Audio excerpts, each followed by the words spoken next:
Welcome to the SEO.co Search Engine Optimization Podcast. Digital marketing essentials and next-level tactics. From off-site and on-site optimization to persuasive selling and everything in between.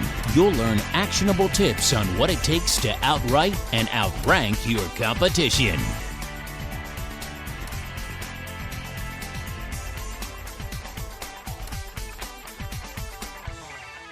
Welcome back to another episode of the SEO.co podcast. Today we're kicking off a brand new series on mobile SEO. So let's introduce mobile SEO. There have been a number of misconceptions and half-truths circulating about mobile optimization, mostly as extremist responses to major announcements by tech companies like Google and a panic that set in thanks to the rising trends of mobile use in most demographic segments.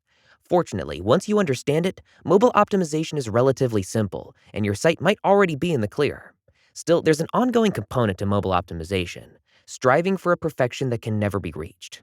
So there's always more to learn about the process. First, let's ask, what is mobile optimization?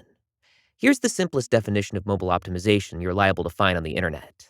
Mobile optimization is changing your site to be as usable and convenient as possible for users on mobile devices.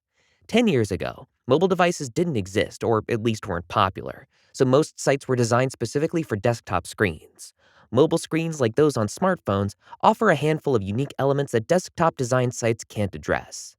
First, smaller screen sizes make it harder to view full-size pages, especially when it comes to viewing images and reading text. Secondly, finger-based interactions make small precision buttons on desktop sites hard to manage. Third, the diversity of devices available makes it hard to present an all-in-one solution. And lastly, mobile browser compatibility is not universal, and not all types of code show up for all browsers. Mobile optimization strives to fix all of those problems. So you may be asking yourself, why optimize for mobile? After all, a good chunk of your user base is still accessing your site through desktop devices, and even those who aren't can get most of the same experiences even on the unoptimized version of your site, right? Consider these benefits of mobile optimization before neglecting the strategy altogether. First, SEO. Google and other search engines are staunch supporters of the ideal mobile experiences.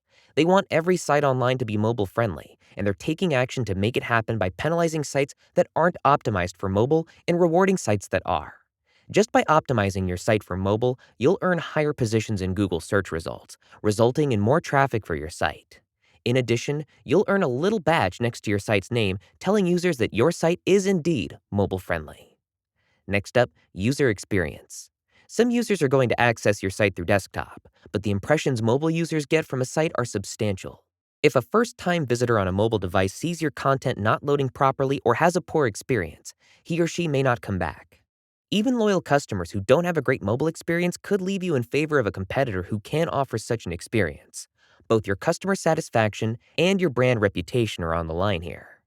Lastly, rising importance. These benefits are fantastic today, but what you really have to consider is their future value. Mobile devices and mobile web browsing are poised to surge dramatically over the course of the next several years. The longer you wait, the more benefits you'll miss out on, and the worse position you'll be in for the coming years. Let's take a look at the factors shaping the mobile user experience and how they relate to mobile optimization overall. First, the mobile landscape. We're in the middle of an era that revolves around mobile experiences, and it's not going away anytime soon. It was May of 2015 when Google announced that mobile searches had overtaken desktop searches for the first time ever. Now, we're on an ever-accelerating upward trajectory, with mobile use still growing and desktop use starting to look more and more obsolete.